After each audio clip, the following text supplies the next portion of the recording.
The White House has blocked several major news outlets from covering its press briefing. White House Press Secretary Sean Spicer on Friday hand-selected news outlets to participate in an off-camera gaggle with reporters inside his West Wing office instead of the James S. Brady press briefing room. The news outlets blocked from the press briefing include organizations who President Trump has criticized by name. CNN, BBC, The New York Times, LA Times, New York Daily News, BuzzFeed, The Hill, and the Daily Mail were among the news outlets barred from the gathering. Instead, the press secretary handpicked news outlets including Breitbart News, One America News Network, The Washington Times, all news organizations with far-right leanings. Others major outlets approved included ABC, CBS, NBC, Fox News, Reuters, and Bloomberg. The ban is the latest round in Spicer and his boss's war with the media, dubbed the opposition party by Bannon. The fake news media, failing at New York Times, at NBC News, at ABC, at CBS, at CNN, is not my enemy, it is the enemy of the American people. Trump tweeted last week. He doubled down Friday morning at CPAC, mocking the Clinton News Network and continuing to call the fake news media the enemy. They're very dishonest people, he said. They're very smart, they're very cunning, and they're very dishonest. Spicer allowed in what is known as the White House pool, a rotation of reporters who report on behalf of all outlets, and then handpicked who else he let in. CBS was the news network that was assigned to represent all the major networks today as part of what is known as the television pool. ABC, NBC, and Fox News were all allowed in. So was One America News Network. That left CNN banned. Other broadcasters from abroad also kept out, including BBC and Al Jazeera. CNN issued a defiant statement saying, "This is an unacceptable development by the White House. This is how they retaliate when you report facts they don't like. We'll keep reporting regardless." The news network was already involved in a confrontation with the White House on Friday morning after it reported Thursday night White House Chief of Staff Reince Priebus had tried unsuccessfully to have the FBI deny there had been contacts between the Trump campaign and Russia. The report led to the White House conducting a briefing with two officials who it asked reporters not to name, to contest elements of the CNN story. Shortly after the White House's briefing with anonymous officials, Trump told the CPAC crowd of the media generally, they shouldn't be allowed to use sources unless they use somebody's name. Let their name be put out there. Let their name be put out. A source says that Donald Trump is a horrible, horrible human being, he mocked, reading an imaginary story. Let them say it to my face. Trump said some reporters are great and talented, but declared that we are fighting the fake news. It's fake. Phony. Fake. A few days ago I called the fake news the enemy of the people. And they are. They are the enemy of the people, he insisted Friday. But in the resulting media coverage, he said, the dishonest media did not explain that I called the fake news the enemy of the people, the fake news. They dropped off the word fake. And all of a sudden the story became, the media is the enemy. They take the word fake out. So I'm saying, oh no, this is not good. That's the way they are, he said. Spicer later told reporters allowed into his office there's a big difference between the White House's background briefings and news outlets' anonymous sourcing. We wanted to have a free-flowing exchange with reporters. At the end of the conversation several reporters said, can we use some of this on the record? We said yes. I think there's an opportunity, there's a way to use background sourcing to be able to have a much more robust discussion about some things.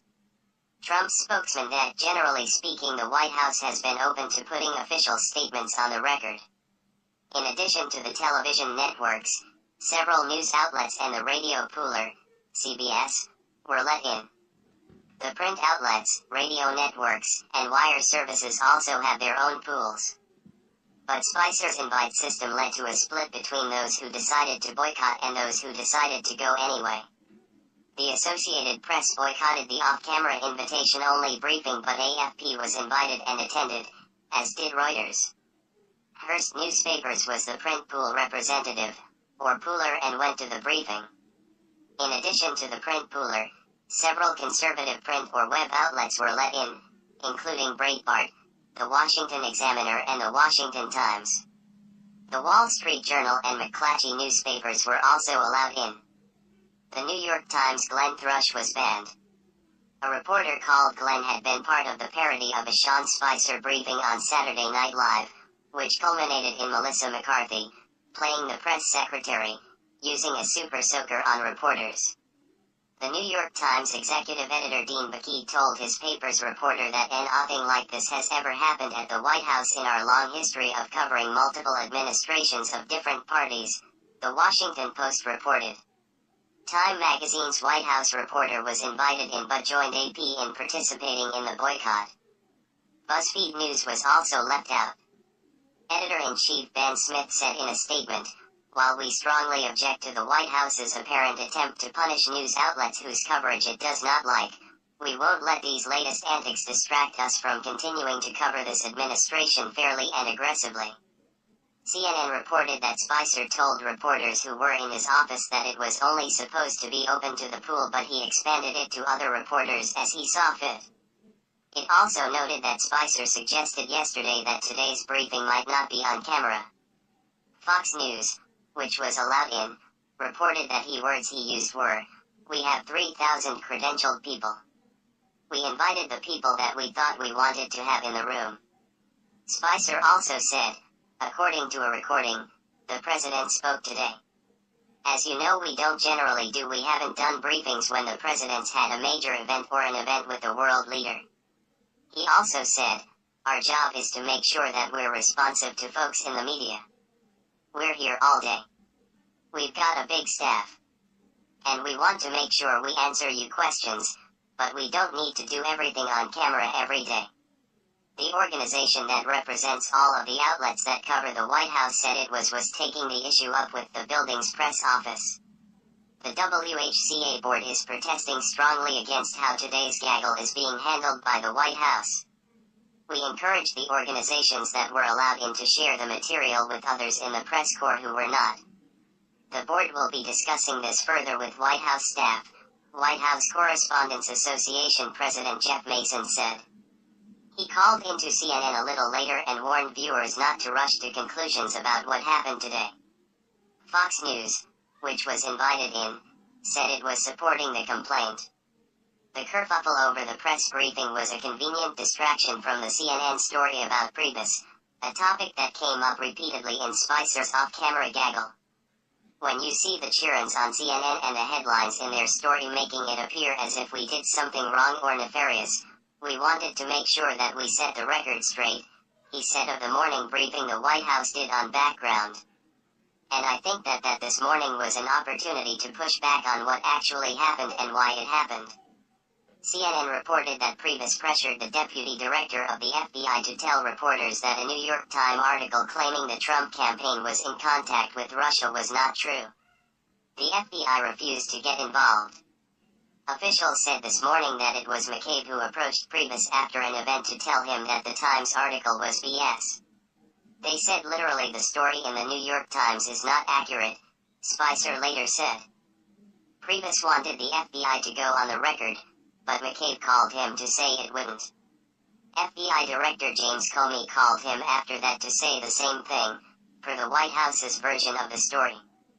"This notion I see on CNN about, we pushed back or we applied pressure. Pressure by definition is applying force," Spicer said.